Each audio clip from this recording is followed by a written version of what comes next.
Bagaimana kelanjutannya, dan ini yang kemarin kita rapatkan, saya kira barangkali mungkin berarti Pak Jokowi ingin begini segera untuk pembangunan pelaksana, jangan begitu, jangan curi-curi lagi kan begitu. Itu makanya kemarin kita tegaskan kepada Bupati 50 kota untuk segera menuntaskan hal yang ada di lapangan.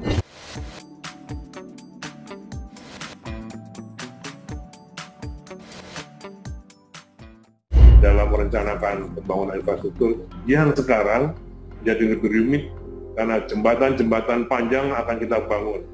Terowongan tol saya sudah perintahkan untuk membuat terowongan, bukan menggali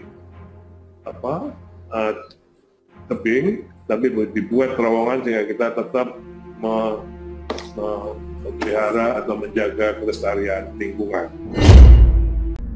Demi memperpendek rentang kendali antar wilayah, pemerintah Indonesia telah dan tengah membangun sejumlah ruas jalan tol, termasuk Jalan Tol Trans Sumatera atau JTTS.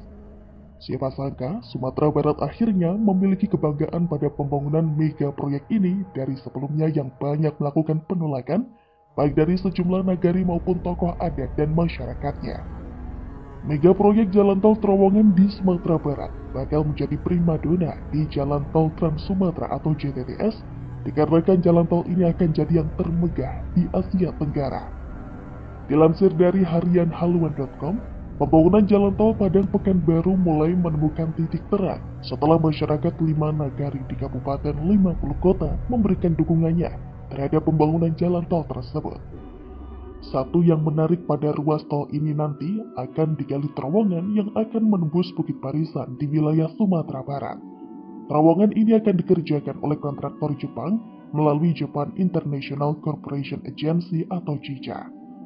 Dinas Bina Marga Cipta Karya dan Tata Ruang atau BMCKTR Provinsi Sumatera Barat menyebut, terdapat satu titik pembuatan terowongan untuk jalan tol Padang Pekanbaru yang berada di Kabupaten 50 kota.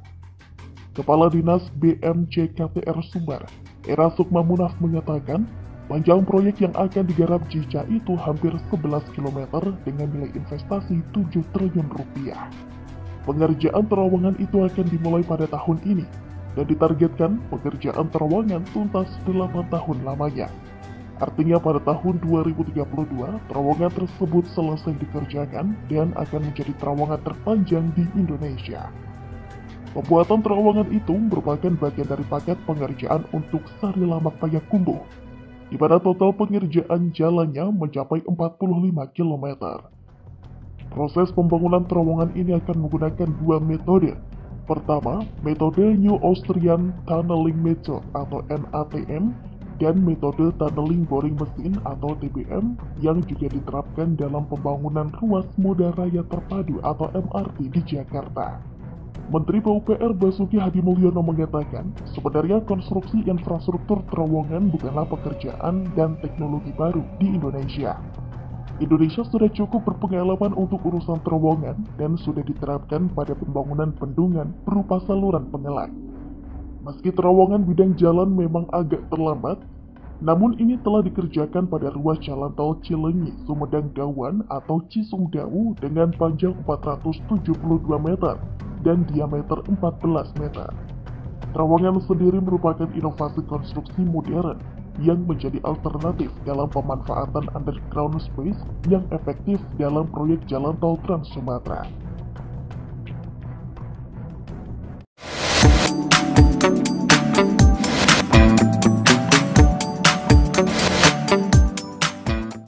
Indonesia bangga dengan meluncurnya kereta cepat Jakarta-Bandung atau KCJB atau WUSH, sekaligus yang mengukuhkan diri sebagai yang pertama di Indonesia dan di Asia Tenggara. Tak hanya berhenti sampai Bandung, pemerintah saat ini tengah menggodok rencana pembangunan mega proyek kereta cepat hingga Surabaya, Jawa Timur. Sejak diresmikan oleh Presiden Jokowi pada 2 Oktober 2023 lalu, kereta yang berkecepatan maksimum 350 km per jam ini telah mengangkut lebih dari 1 juta penumpang. Membludaknya masyarakat yang ingin menggunakan kereta cepat WUSH membuat pengelola WUSH harus menambah jadwal hingga 36 perjalanan per hari.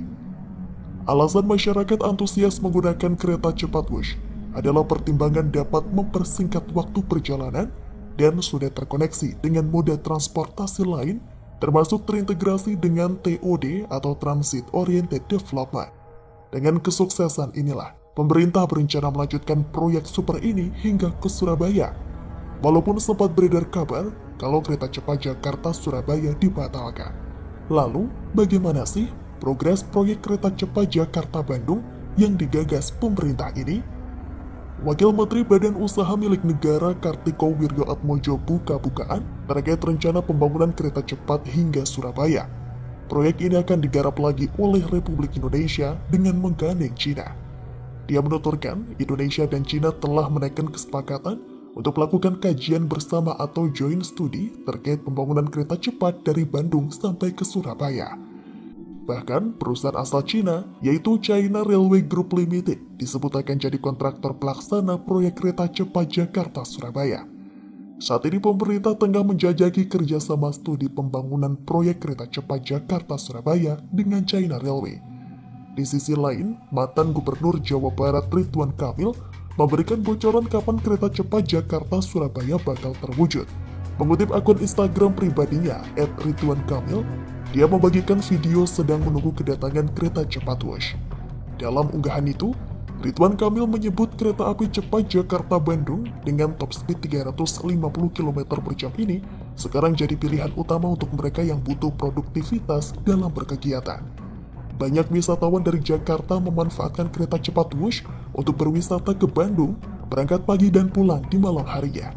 Waktu tempuh yang singkat memungkinkan hal tersebut bisa dilakukan. Untuk semakin memudahkan pergerakan masyarakat, Ridwan Kamil berharap kereta cepat Jakarta-Surabaya dalam waktu 5 tahun ke depan dapat terwujud, bahkan bisa lebih cepat. Meski konsorsium proyek ini belum diumumkan secara resmi, namun untuk bisa segera mewujudkan rencana tersebut, pemerintah melalui PT Industri Kereta Api Persero atau INKA telah bersiap untuk mulai menggarap proyek kereta cepat Jakarta-Surabaya yang diberi nama Proyek Kereta Cepat Merah Putih. Proses pembuatan kereta dan bogi akan dilakukan di tahun 2024 tahun ini. Kemudian ditargetkan bisa dimulai uji coba dinamis pada 2026 mendatang.